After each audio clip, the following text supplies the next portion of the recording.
നമസ്കാരം. കേരളത്തിലെ പ്രശസ്തമായ ശബരിമല തീർത്ഥാടന കേന്ദ്രവുമായി ബന്ധപ്പെട്ട സ്വർണ്ണപ്പാളി കേസിൽ നിർണായകമായ ശാസ്ത്രീയ തെളിവുകൾ പുറത്തുവന്ന പശ്ചാത്തലത്തിൽ മുൻ ഭരണകൂടവും ദേവസ്വം ബോർഡും കടുത്ത രാഷ്ട്രീയ നിയമ പ്രതിസന്ധികൾ ഇപ്പോൾ നേരിടുകയാണ്.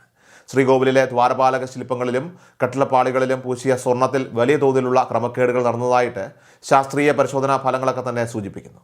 മുൻകാലങ്ങളിൽ പ്രതിപക്ഷം ഉയർത്തിയ ആരോപണങ്ങളെ പ്രതിരോധിക്കാൻ ശ്രമിച്ച ഭരണപക്ഷത്തിന് ശാസ്ത്രീയ ലാബുകളിൽ നിന്നുള്ള വ്യത്യസ്തമായ തെളിവുകൾ പുറത്തു വന്നതോടെ കടുത്ത അമർഷവും പൊതുജന സമക്ഷം മറുപടി പറയേണ്ട സാഹചര്യവും സംജാതമായിരിക്കുകയാണ്.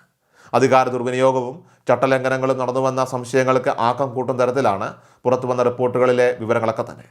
രാജ്യത്തെ പ്രമുഖ ഗവേഷണ സ്ഥാപനങ്ങളായിട്ടുള്ള ജംഷഡ്പൂരിലെ CSIR നാഷണൽ മെറ്റലർജിക്കൽ ലാബോറട്ടറി, അതുപോലെ തിരുവനന്തപുരത്തെ Vikram Sarabhai space centre VSSC എന്നിവ നൽകിയ സാങ്കേതികപരമായിട്ടുള്ള റിപ്പോർട്ടുകൾ വിലയിരുത്തിയാണ് ഭരണഘടനാ കോടതി പ്രധാന നിരീക്ഷണങ്ങളൊക്കെ തന്നെ നടത്തിയത്. 1998 സമർപ്പിക്കപ്പെട്ട യഥാർത്ഥ സ്വർണ്ണപ്പാളികളുടെ രാസഘടനയും പിന്നീട് പുനരുദ്ധാരണത്തിനായിട്ട് കൊണ്ടുപോയി 2019 തിരികെ സ്ഥാപിച്ച പാളികളുടെ ഘടനയും തമ്മിൽ വൻ വ്യത്യാസമുണ്ടെന്ന് വ്യക്തമായിട്ടുണ്ട്. നിക്കൽ, അക്രിലിക് പോളിമർ തുടങ്ങിയ കൃത്രിമ പദാർത്ഥങ്ങളുടെ അനാവശ്യ സാന്നിധ്യം ഈ പാളികളിൽ കണ്ടെത്തിയത് മോഷണവും വ്യാജ നിർമ്മാണവും നടന്നുവെന്ന സംശയങ്ങൾക്ക് ബലം നൽകുന്നതാണ്.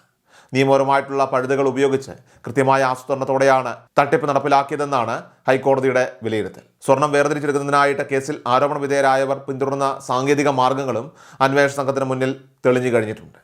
തമിഴ്നാട്ടിലെ ചെന്നൈ ആസ്ഥാനമായിട്ട് പ്രവർത്തിക്കുന്ന പ്രോസസ്സിംഗ് യൂണിറ്റിലേക്ക് പാളികളൊക്കെ തന്നെ കൊണ്ടുപോവുകയും അവിടെ വെച്ച് സ്ട്രിപ്പിംഗ് സാൾട്ട് എന്ന പ്രത്യേക രാസവസ്തു ഉപയോഗിച്ച് ചെമ്പ് പാളികളിൽ നിന്ന് സ്വർണം തരംതിരിച്ചെടുക്കുകയുമായിരുന്നുവെന്ന് പരിശോധനയിൽ വ്യക്തമായി.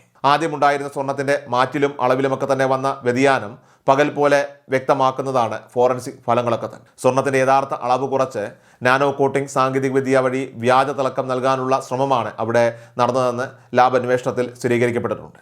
കേവലം സാക്ഷിമൊഴികളെ മാത്രം അടിസ്ഥാനമാക്കിയുള്ള സാധാരണ കേസുകളിൽ നിന്ന് വ്യത്യസ്തമായിട്ട് പൂർണ്ണമായിട്ട് ഫോറൻസിക് തെളിവുകളാൽ സമ്പന്നമായ ഒന്നായി ഈ അന്വേഷണം മാറിയിരിക്കുകയാണ്.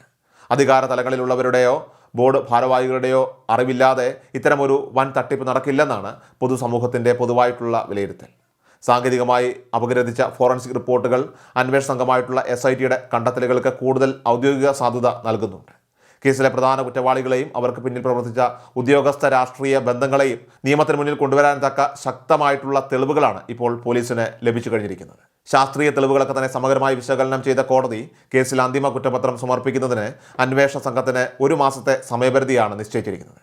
അന്ത്യശാസനത്തിന് തുല്യമായ ഈ ഉത്തരവോടെ വിചാരണ നടപടികൾ വേഗത്തിലാകുമെന്നാണ് കരുതപ്പെടുന്നത്. മുൻപ് അറസ്റ്റിലാവുകയും പിന്നീട് ജാമ്യത്തിലിറങ്ങുകയും ചെയ്തവർ ഉൾപ്പെടെയുള്ള പ്രതികൾക്ക് വരുന്ന കുറ്റപത്രത്തോടെ നിയമ നടപടികളൊക്കെ തന്നെ കൂടുതൽ കടുപ്പമുള്ളതായിട്ട് മാറും. ദേവസ്വം ബോർഡിൻ്റെ മുൻ ഭാരവാഹികൾ ഉൾപ്പെടെ കുടുങ്ങാൻ സാധ്യതയുള്ളതിനാൽ തന്നെ കേസിൻ്റെ അന്തിമ റിപ്പോർട്ട് പുറത്തു വരുന്നതോടെ കൂടുതൽ പ്രമുഖരുടെ പങ്കാളിത്തവും അന്വേഷണ പരിധിയിൽ വരുന്നതായിരിക്കും.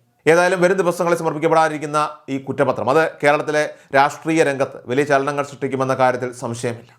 നിലവിൽ പുറത്തു വന്ന തെളിവുകൾക്ക് പുറമെ തട്ടിപ്പിന് പിന്നിൽ പ്രവർത്തിച്ച കൂടുതൽ ഉന്നതരായിട്ടുള്ള വ്യക്തികളെക്കുറിച്ച് അന്വേഷണം വേണമെന്ന ആവശ്യവും ശക്തമാകുന്നുണ്ട്. ഫോറൻസിക് പരിശോധനകൾക്കപ്പുറം ഗൂഢാലോചന പുറത്തു കൊണ്ടുവരാൻ കൂടുതൽ സമഗ്രമായിട്ടുള്ള തുടരന്വേഷണം ആവശ്യമായി വന്നേക്കാം. 1 മാസത്തിനകം കോടതിയിലെത്തുന്ന അന്തിമ റിപ്പോർട്ട് സംഭവത്തിന് പിന്നിലെ യഥാർത്ഥ സൂത്രധാരന്മാരെ വെളിച്ചത്ത് കൊണ്ടുവരുമോ എന്നാണ് പൊതുസമൂഹവും വിശ്വാസികളും ഒരുപോലെ ഇപ്പോൾ ഉറ്റുനോക്കുന്നത്.